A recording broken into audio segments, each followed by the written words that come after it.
سلام عزیزان، امیدوارم که حال دلتون خوب باشه. آرزو هستم، به کانال من خوش اومدین.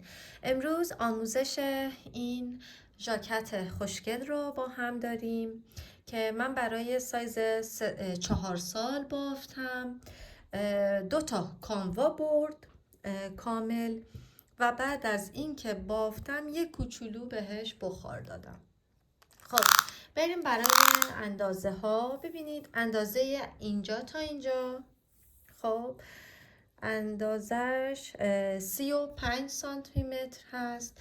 اندازه اینجا تا اینجا رو بخوام بگم 21 سانتی متر هست و اندازه آستین رو بخوام بگم به این صورت. ببینید اول از اینجا میگیرم که 24 هست و یکی هم از این قسمت میگیرم که 45 سانتی متر هست و قد ژاکت رو یکی حالا از اینجا میگیرم. نگاه کنید از اینجا تا پایین 23. حالا از نگاه کنید، حالا از اینجا تا اینجا، یعنی از سرشانه از چیز یقه تا اینجا 40 سانتی متر هستش. این ژاکت چون ست یه دونه پیراهن بود که آموزش پیراهن رو هم میذارم براتون، ست این بود، یه خورده کوتاه تر بافتم، یعنی از اون چیزی که هست یه خورده کوتاهش کردم چون با پیراهن ستش باید پوشیده بشه. نگاه کنید همونطور که میبینید آستین رو هم یه خورده من بخار دادم، یعنی از رو که میگم از رو هم یه چیزی گذاشتم بعد بخار دادم. خب بریم که آموزش این کار زیبا رو با هم داشته باشیم. خب بریم سراغ آموزش این ژاکت خوشگل. من از کانوای هیمالیا آنتی پیلینگ استفاده کردم. 100 گرم 250 متر هست. کدش هم 70441 و از کانوای پولکی شاین استفاده کردم. به 2 چیز احتیاج داریم. یکی میل شماره 3 برای بافت کش بافت و یکی میل شماره 4 بعد از بافت کش بافت. ببینید ما 95 تا دونه سر میگیریم، 4 تا دونه برای جداشت سازیشون، 15 تا جلو این وره، 15 تا جلو این ور، اینم قسمت جا دکمه هستش. 13 تا برای آستینا و پشت کار هم 27 تا دونه ما برمیداریم. خب بریم که با میل شماره 3 کشبافمون رو ببافیم. خب ابتدا 95 تا دونه سر رو میگیرم. 2 3 4 5 6. خب 95 تا دونه سر گرفتیم. یک ردیف، یک زیر، یک رو، یک زیر، یک رو، یک زیر، یک رو. به این صورت یک ردیف رو میبافیم و میایم.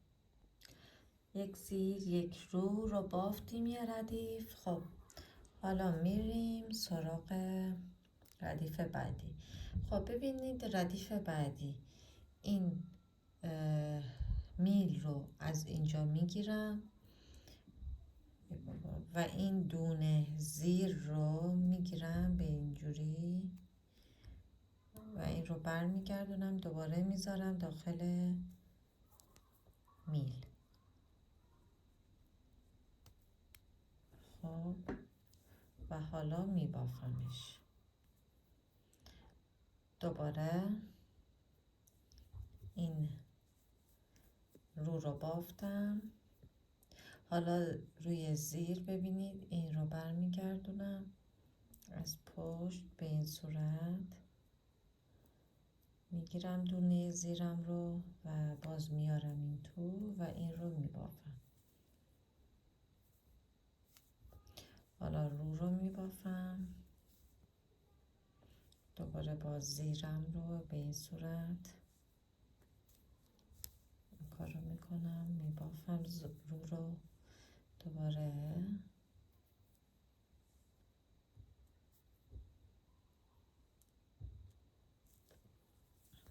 زیر رو بافتم.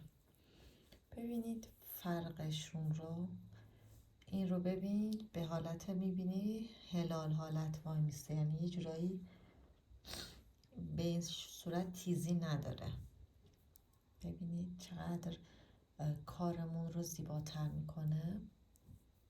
خب حالا این رو ادامه میدیم. بعد از اینکه این رو بافتیم تقریبا 7 الی 8 ردیف میبافیم و بریم بعد از اون سراغ جدا سازیم. خب نگاه کنید عزیزان، من 7 ردیف رو بافتم، میلم رو هم عوض کردم. ببینید اینجا یک نکته ریز دیگه که من اشتباه کردم رو بگم. اینجا فاصله ها باید 3 تا باشه، یعنی این فاصله ها خب 3 تا هستش. من 4 نوشته بودم که این 4 نیست، 3، چون که اضافه اومد، یعنی کم اومد، در واقع 99 تا میشه که باید میشد 95 تا. این رو اضافه گذاشتم که الان کمش کردم. خب بریم که الان اینا رو با هم ببافیم. ببینید این 15 تا 5 تاش کشباف هستش. خب 2 3 4 و 5. نگاه کنید 5 تاش کشبافه. 6 7 8 9 10 11 12 13 14 15. خب 15 تا رو بافتم. ببینید 1 2 3 4 5 6 7 8 9 10 11 12 13 14 15. 15 تا رو بافتم. حالا اینجا چیکار میکنم؟ یک دونه اضافه میکنم، این رو میذارم، 3 تای بعدی رو میبافم که میشه این 1 2 3. دوباره گیرم رو میذارم، یک دونه اضافه میکنم، 13 تا برای آستین رو میبافم. 1 2 3 4 5 6 7 8 9 10 11 12 13. خب 13 تا رو بافتم. حالا اینجا یک دونه اضافه میکنم، این رو میذارم، حالا 3 تای بعدی رو میبافم. 1 2 3. 3 تای بعدی رو بافتم، یه دونه گیره میذارم، یک دونه اضافه میکنم، 27 تای بعدی رو میبافم. 1 2 3 4 5 6 7 8 9 10 11 12 13 14 15 16 17 18 19 20 21 22 23 24 25 26 27. خب 27 تا رو بافتم، یک دونه اضافه میکنم، این رو میذارم، 3 تای بعدی رو میبافم. 1 2 3 که میشه اینجا. باز گیرم رو میذارم، یه دونه اضافه میکنم، 13 تای بعدیم رو میبافم. 1 2 3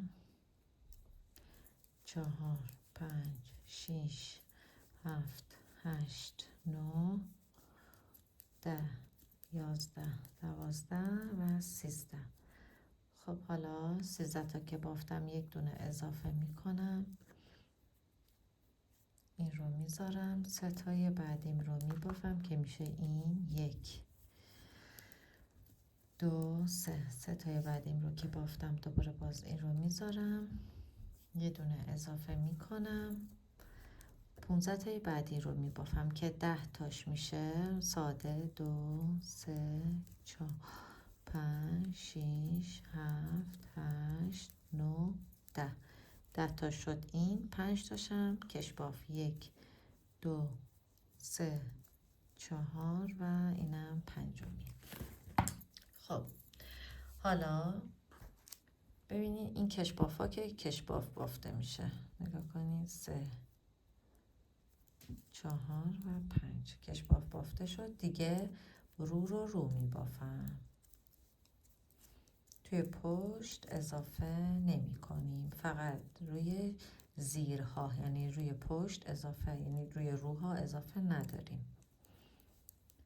من ژوته هایی که زدم رو هم به صورت بسته زدم، یعنی این توری وای نمیسته، به صورت بسته وای میسته.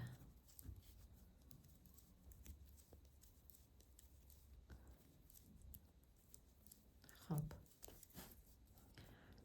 اینم از اضافه ها.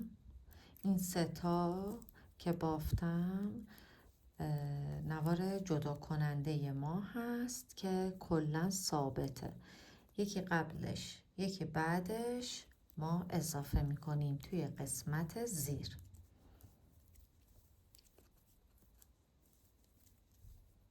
خب بریم که این رو من کامل کنم. خب ردیف بعدی کشباف که همیشه کشباف بافته میشه. 3 4 5. خب ببینید حالا این رو به این صورت میبافم. خب تا برسم به این نقطه. اینجا دیگه میام یک دونه قبلشه دیگه، قبل این 3 تا اضافه میکنم. 3 تای بعدیم رو میبافم. دوباره بعدش هم یکی اضافه میکنم. این رو به این صورت دیگه ادامه میدیم تا یه من چند سانتی ببافم تا بعدش برم پولک ژاکت رو ببافم، اون قسمت پولکیش رو ببافم. یعنی تا اونجا ما میریم که کامل کنیم به این صورت. بریم که ادامه بافت رو کامل کنیم. خب عزیزان نگاه کنید، من تا این حد بافتم، ولی دوباره بازی خورده ببافم، یعنی یه 4 سانتینا 4 سانتینا باید ببافم. این رو پولک رو من 2 ردیف میخوام برم. الان ردیف اول رو رفتم، بعد یه 6 ردیف اینا بافتم. دوباره باز میخوام یک ردیف دیگه برم که این رو بهتون گفتم این قسمت رو یاد بدم که چجوری میرم. خب ببینید اینجا، خب ما الان کشبافمون رو با خود همین کانوا میریم 5 تا. حالا اینجا میام این رو ببخشید به این صورت نگاه کنید، این رو به این صورت اضافه میکنم. نگاه کنید به این صورت اینجوری اضافه میکنم.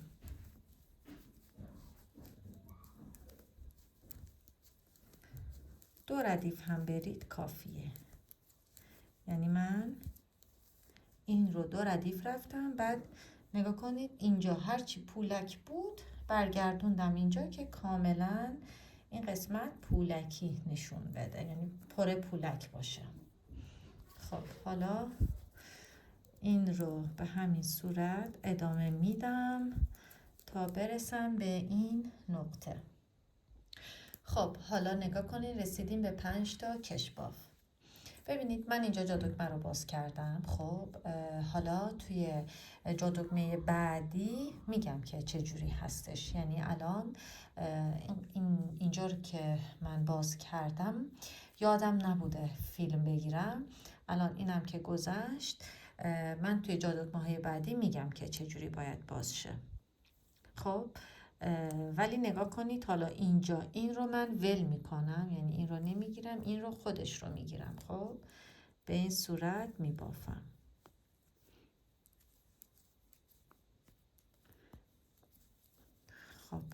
حالا برمیگردونم، نگاه کنید اینجا هم جا دکمه رو ببین رو زدم زیر. حالا اینجا به جای اینکه من این رو اینجوری بگیرم، این رو از اینجا، یعنی نگاه کنید از این قسمت میگیرم و رو میبافم، اینم زیر.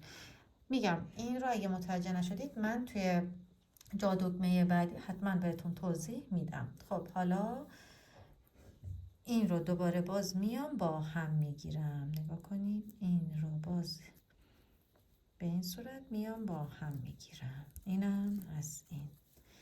یعنی ما پولک ها رو توی جا دکمه، یعنی توی سجاف قرار نمیدیم، فقط توی همین خود باف که الان بهتون این رو هم گفتم.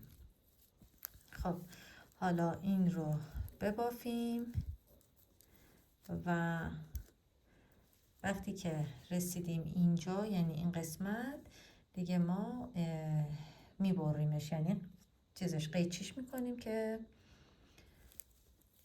تموم میشه. خب بریم که این ردیف رو کامل کنیم. خب نگاه کنید رسیدیم به آخرش. خب ببینید اینجا هم من یه دونه رو میگیرم. حالا ببینید میام، خب این قسمت رو میبرم دیگه. ما با این کاری، یعنی با کانوای پولکیمون دیگه کاری نداریم. ببینید این قسمتی که پولک داره اینجا، خب اینجا این قسمت میذارم، این پولک رو هم کوتاهش کنم که اذیت نکنه. خب حالا دیگه به بافت معمولی خودمون ادامه میدیم به این صورت. ببینید اینجا خب پشتش رو نگاه کنید، پشتش هم پولک افتاده. خب اینو یه 4-5 ردیف که بافتم دیگه با دستم راحت نگاه کنید از اینجا میگیرم. ببینید از اینجا میگیرم، از اینجا بیرون میارم به این صورت. دیدین تک به تک این کار رو انجام میدم که همه روی قسمت روی ژاکتمون باشه. خب حالا ببینید من الان اندازه دلخواه من رسید که بخوام با متر بگم. ببینید حدود، یعنی نگاه کنید از اینجای یقه که شروع کردم به اضافه کردن الان 17 سانت شد. خب من یه 2 ردیف دیگه میبافم و بعد دیگه شروع میکنم به جدا سازی. خب الان توی این ردیف که قراره 2 ردیف دیگه ببافم، ببینید اینجا توی این ردیف من دیگه اضافه نمی کنم. الان بهتون نشون میدم که یعنی منظورم چی هست.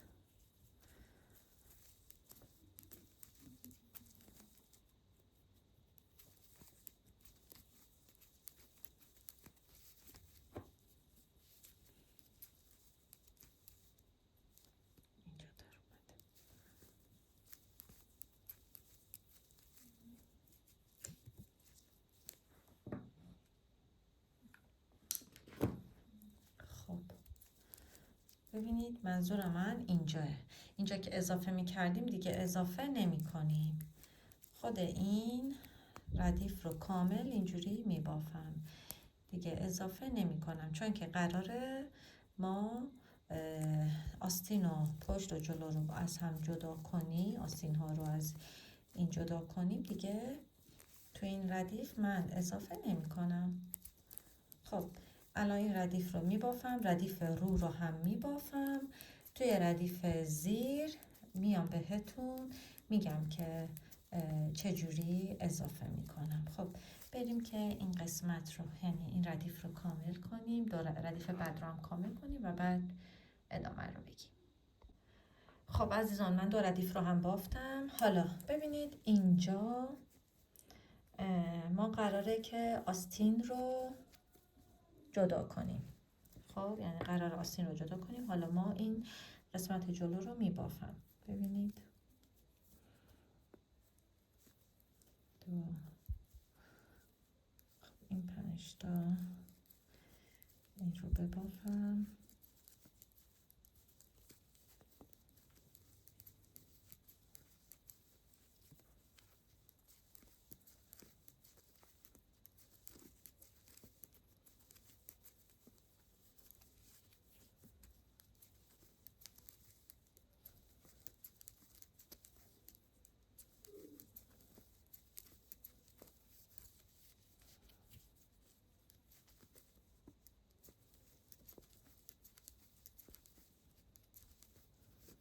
خب ببینید این رو بافتم، این رو میذارم اینجا.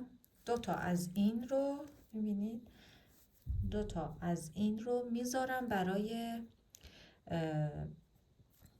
قسمت جلو. خب یعنی 3 تا از این قسمتی که ما جدا کردیم، 2 تا رفت برای جلوی لباس، 1 دونه میره برای آستین. خب حالا ما چیکار میکنیم؟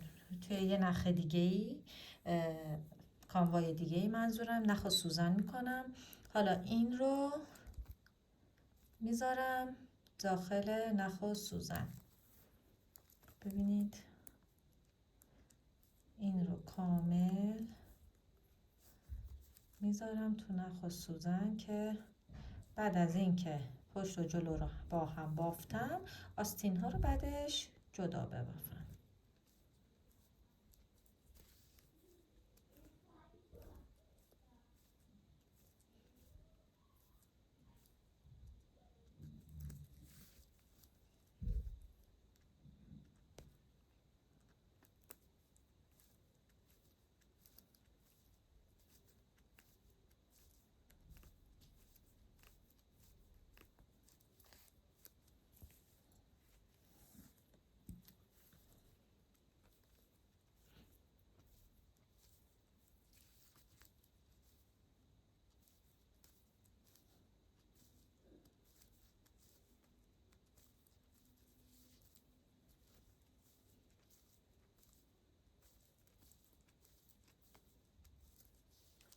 خب الان نگاه کنید، رسیدیم به این آستین آخرش، یعنی 1 دونه رو از این گرفتم. نگاه کنید به این صورت جدا میکنم.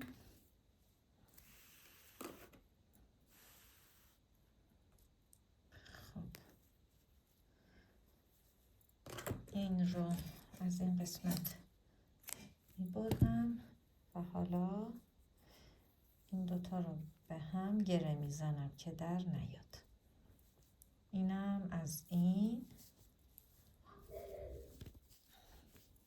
خب حالا ببینید من اینجا اکثرا اضافه میکنم، خب که یعنی آستین اضافه، این قسمت اضافه میکنن، یه 4-5 تا، مثلا بعضیا 10 تا و اینا، تا این به صورت گشاد بشه، یعنی این قسمتش گشاد بشه و حلقه رو اذیت نکنه. اینجا منم فقط 2 تا، نگاه کنید، فقط 2 تا اضافه میکنم. 1 2. همین 2 تا برای من کافی هستش. خب دیگه ادامه بافت رو میرم. این رو هم دیگه در میارم، بهش نیازی نداریم. و الان من دارم پشت رو میبافم. خب دیگه به این صورت، به این روش این قسمت رو هم جدا میکنم و دیگه ما میریم قسمت پایین رو میبافیم. یعنی پایین منظورم اینه که پشت و 2 تا جلو از آستین ها جدا میشه و بافته میشه تا برسم به اون نقطه 1 دونه جا دکمه. یعنی الان من 3 تا جا دکمه رو زدم، 4می رو که میخوام بزنم بهتون نشون میدم که چه مدل میزنم. خب تا اونجا، تا برسیم به جای دکمه، تا اون قسمت ببافم و بیام براتون جادوگمه رو هم آموزش بدم. خب ما رسیدیم قسمت جادوگمه. ببینید عزیزان، قسمت جادوگمه توی سمت راست یعنی باز کردم. خب الان تو قسمت راست که هستم از پشت، یعنی از پشت قرار من جادوگمه رو باز کنم. خب ببینید 1 2 3 تا رو بافتم. خب حالا 1 2 تا نگاه کنید روی این انداختم. حالا میام این بعدی رو 2 تا یکی میکنم و دیگه این رو میبافم. خب بعد از این که این رو بافتم ردیف بعد رو میبافم تا برسم به این قسمت بهتون توضیح بدم. خب الان رسیدیم به اون قسمت جادوگمه. ببینید اینجا خب ما اینجا رو رفتیم، نگاه کنید رو زیر رو زیر رو، این رو ما رو میبافیم. خب حالا این رو کامل این رو به این صورت نگاه کنید زیر میگیرم، بعدی رو، بعدی زیر، بعدی هم رو، بافت رو برمیگردونم. خب حالا تو این ردیف برگشت نگاه کنید اینجا زیر میبافم، این رو میبافم. حالا این زیر رو نمیام اینو اینجوری یعنی بگیرم، چیکار میکنم؟ این رو میام از این قسمت به این صورت میام رو میگیرم. نگاه کنید یعنی از اینجا میام من میله رو میگیرم. نگاه کنید این نخ اینجا، ببینید از این قسمت اومدم به این صورت رو گرفتم. حالا اینم زیر و تمام. اینم از جادوگمه. ببینید وقتی که برمیگردونم جادوگمه‌مو نگاه کنید چجوری خیلی جادوگمه‌مون به صورت مخفی طور وای میسته، یعنی انگار که جادوگمه نیست. خیلی هم ظریفه. ببینید اینم از آموزش جادوگمه. خب ببینید دوستان اینجا خب از زیر بغل من نگاه کنید از این زیر بغل میگیرم، اندازش رو بهتون بگم.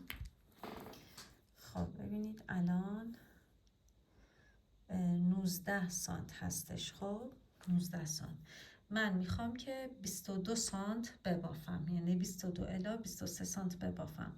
یکی دو ردیف دیگه میبافم و بعد کشباف رو شروع میکنم.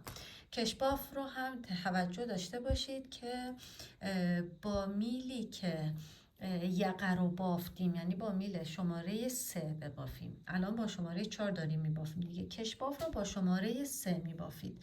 یه 6 ببخشید 7 ردیف، یعنی دقیقاً عین همین که ما 7 ردیف بافتیم 7 ردیف هم کشباف میبافیم و بعد کور میکنیم. تمام. این از کشباف این هست و آستین رو هم میام بعد از اون بهتون آموزش میدم. برای آستین من اول یک دونه رو کامل میبافم و بعد دومی رو میام براتون آموزش میدم. خب نگاه کنید عزیزان، من این قسمت رو کور کردم به این صورت و این آستین رو هم بافتم. خب حالا این یکی آستین رو بریم که با هم ببافیم. خب ببینید یک دونه قیچی اول بگیرم، به یک دونه هم خب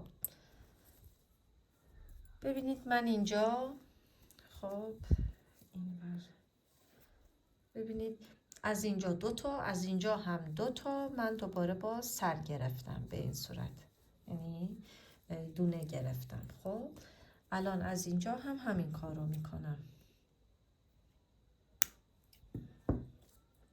خب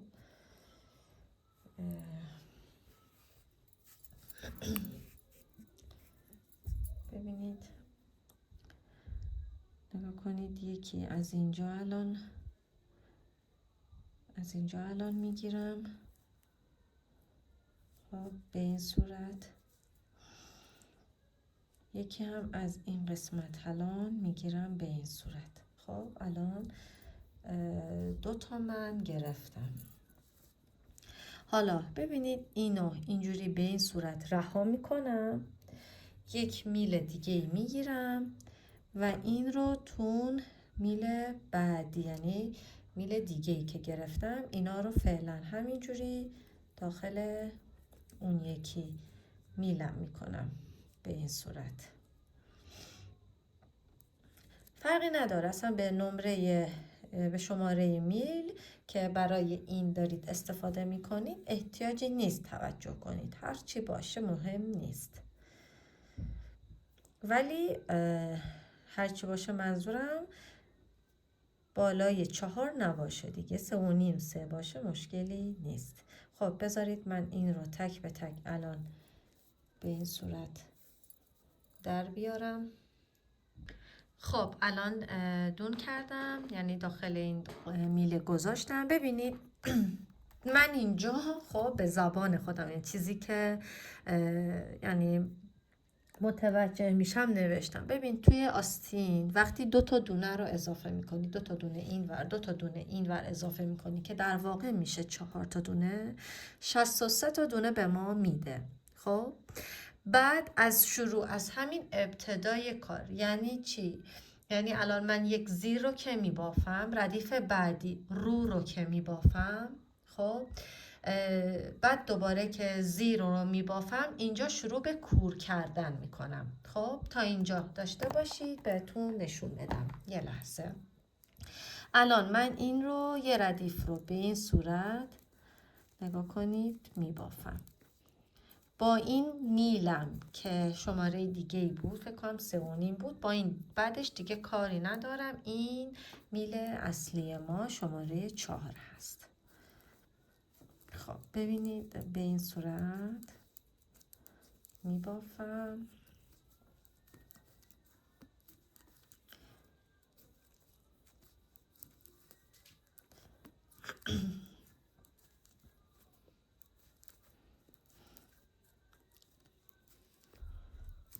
خب ببینید حالا اینجا ای بابا خب حالا اینجا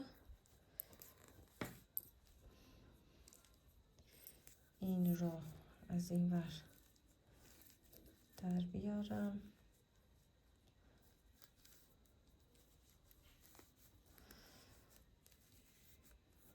خب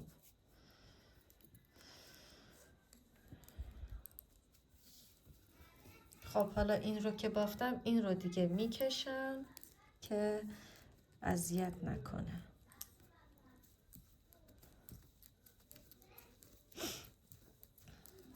این ردیف رو تموم کنم.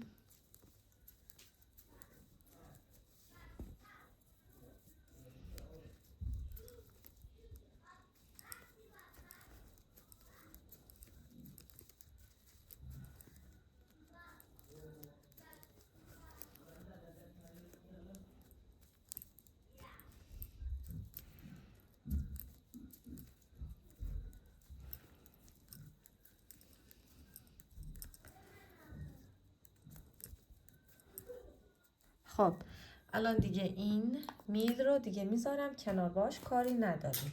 خب حالا ببینید اینجا هم میام همونطور که گفتم 2 تا اضافه میکنم. نگاه کنید این یکی، اینم 2 تا. ببینید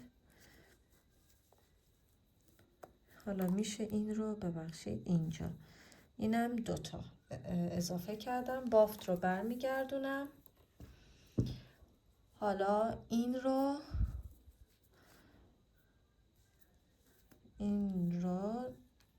ردیف رو هم کامل دیگه رو میبافم به این صورت.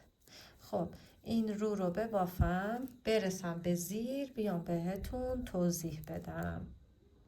خب نگاه کنید رو هم بافتم، دوباره بافت رو برمیگردونم. حالا از همینجا ما شروع میکنیم به کور کردن. نگاه کنید اینجا خب زیر که بافتم، یعنی توی همین زیر نگاه کنید یک دونه من میگیرم، نگاه کن یه دونه رو گرفتم، یه دونه کور میکنم. خب و این توی ابتدای رج و انتهای رج این کوره تکرار میشه. یعنی من الان ابتدای رج زیرم یه دونه کور رو انجام دادم و میرسم به آخر رج، دوباره یک کوره دیگر رو هم میبافم. وای وای نه،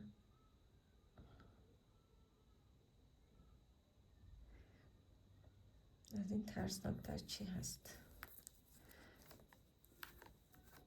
خب الان این رو میکشم بالا، این رو دیگه میکشم پایین.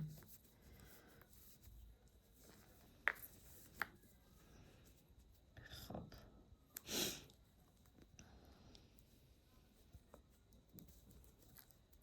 این رو باز برسم به رج آخرش.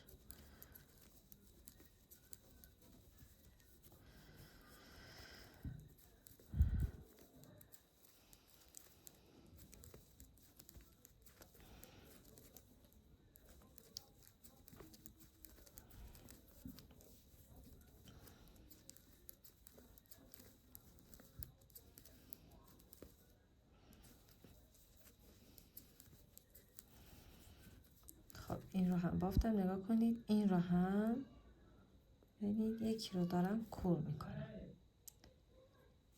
یک دونه هم بافتم و تمام. خب حالا ببینید ای بابا، خب حالا ببینید اینجا ما چی کار میکنیم. ببینید الان من این زیر رو بافتم. خب به اینا یه خورده بیام جلوتر اگه بخواین روش عکس بگیرید. الان زیر رو بافتم، توی این زیر کور رو هم انجام دادم. بعد از این که ردیف زیرم تموم شد، ردیف رو یه دونه ردیف رو میبافم، یک ردیف زیر میبافم، یک ردیف هم رو میبافم و دوباره توی ردیف زیر. خب که این ردیف زیر رو اولین ردیف ما در نظر بگیریم. خب که الان ما کور کردیم، این میشه دومی، این میشه سومی، این میشه چهارمی، این میشه پنجمی، ششمی، هفتمی، هشتمی، این میشه نهمی، دهمی، یازدهمی، دوازدهمی، این میشه سیزدهمی. یعنی تو این ردیف ها ما باید کور انجام بدیم.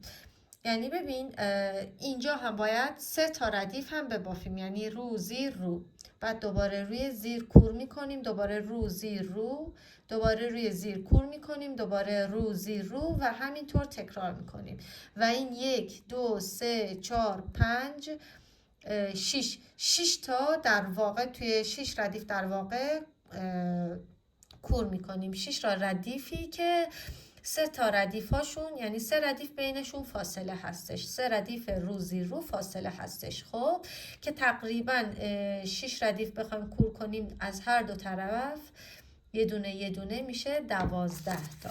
خب و 12 تا که از 63 تا برداریم میمونه 51 تا دونه آستین میمونه. 51 دونه آستین که موند. خب ببینید من از اینجا به بعد توی آخرین ردیفی که نوشتم، یعنی توی 1 2 3 4 5 6، توی ششمین ردیفی که 1 2 3 4 رو نوشتم، 1 2 3 رو نوشتم، از این 3 به بعد زیر رو به بعد خب تا 45 ردیف من میبافم. نگاه کنید همه رو دقیق نوشتم.